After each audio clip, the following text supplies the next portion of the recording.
Welcome to the Dan Sports Tips MLB Preview Show for today, the 6th of June. I'll take last night, considering that we lost 18 points when Pittsburgh blew that game from 4-1 up on the one game. To come out of it with a loss of 6 points or whatever it was is, yeah, it's acceptable. Today, yeah... today's either going to go very, very well, or it's going to be an absolute disaster. We could win a shitload of cash today. There's a lot of spread bets. It's almost like all the pitchers that struggle early in games have come out on the same day. I'm going to dive straight in because there's a hell of a lot of plays today. I'm going to start with the Cubs visiting the Phillies. These two pitchers faced off against each other a couple of weeks ago in a game that finished 6-2 to the Cubs. Since that matchup, Adam Morgan has continued to struggle, allowing 6 runs to the Nationals. He's now lost 4 straight starts with an ERA approaching 10. He has also developed a little bit of a home run habit, including 3 against these Cubbies. The park and the conditions look excellent for the hitters today. John Lester, who has yet to lose in his career against the Philadelphia Phillies, going 6-0, has pitched a complete game, allowing just 4 hits and a single run in the interim against the Dodgers since the victory against Phillies. The Cubs have been streaking again lately, and this looks like a victory every which way you look at it. The run line on it as it is a bit short for my liking, so I'm going to buy a couple of runs. I'm going to play Cubbies -3. I'm also going to take Chris Bryant, who hit a home run off Morgan in the last matchup, to hit a home run, and the Cubs to win at 5s. And Ben Zobrist, who's been hitting left-handed pitching very well, to hit a home run, and the Cubs to win at 15-2 with Paddies as well. The Los Angeles Angels visit the Bronx to face the New York Yankees. Matt Shoemaker will pitch for the Angels. He's looked a lot better the last couple of starts following a demotion to the minors. Hello, son. He has had a couple of starts this year where he has struggled in the first, and the Yankees can line up left-handed with speed up top with Ellsbury and Gardner, followed by power with Beltran and McCann. With favourable hitting conditions forecast, I'm going to play in the hope that they can take advantage and pounce on Shoemaker early in the game, and I'm going to buy for a half point New York's first innings performance at 9. The Tampa Bay Rays will visit the Arizona Diamondbacks. Chris Archer has a 10.50 ERA in the first inning and comes up against a lineup that can hit for power in a nice park for the hitters. In his 6 road starts this year, Archer has had a scoreless first inning 1 time. He has allowed at least 2 runs in every other of his 5 road starts, and a couple of times he's allowed 3. So we're going to buy Arizona first innings performance at 8 for a point. And the Rays, to be honest, they have plenty of power in their lineup. They hit left-hand as well. So with left-handed starter Robbie Ray starting for the Snakes, I'm going to play the over 9 total runs in this game as well. Toronto and Detroit will play today.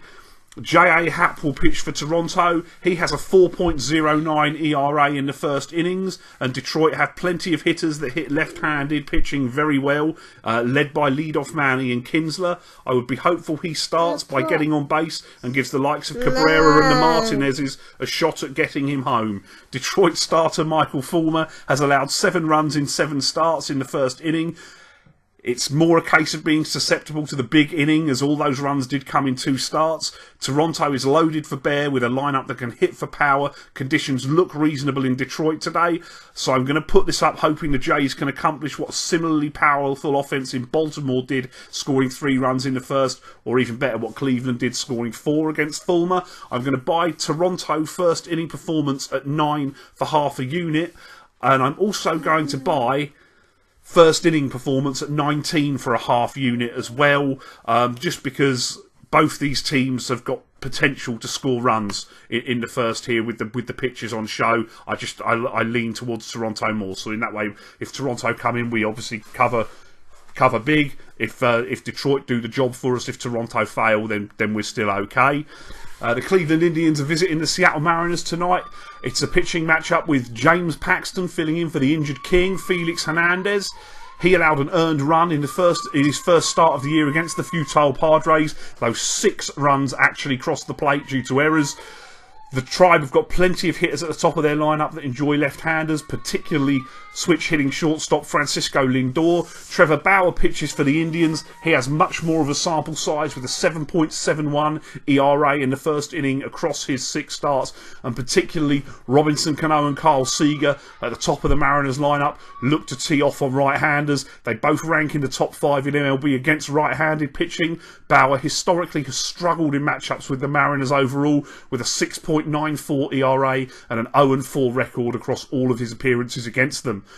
With the inconsistent Indians lineup producing despite the safe being a pitcher's park, this game does scream runs at me. I'm going to buy overall first innings performance at 17 for a half unit. I'm going to buy Seattle first innings performance at 9 for a half unit. I'm going to play over 8.5 total runs in the game, and I'm going to buy up as well for over 10.5 total runs in the game. We're still going. The Atlanta Braves will visit the San Diego Padres today. As we saw against the Dodgers last night, the Braves can score early with the top of their lineup when they hung a couple on the Dodgers starter Scott Kazmir in the first. Christian Friedrich has allowed a first inning run twice in his 4 starts, including 3 the last time he was on the hill. The concern with this matchup would be that the Braves, who are the worst offensive lineup in baseball with the bat, despite plating 6 runs yesterday, are less effective somehow against left-handed pitching.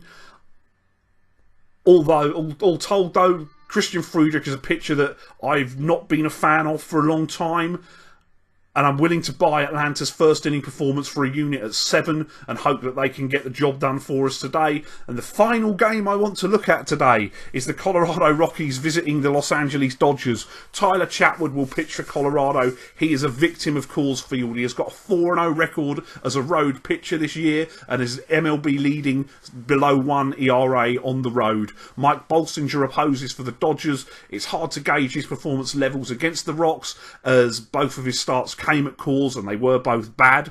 Bolsinger also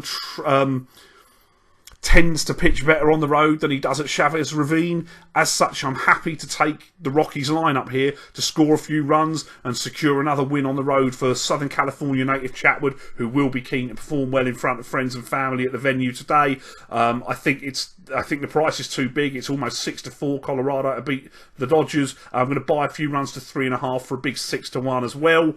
Those are the plays for today. Let's be honest, we are going to need somewhere a 3-run first minimum, preferably a 4.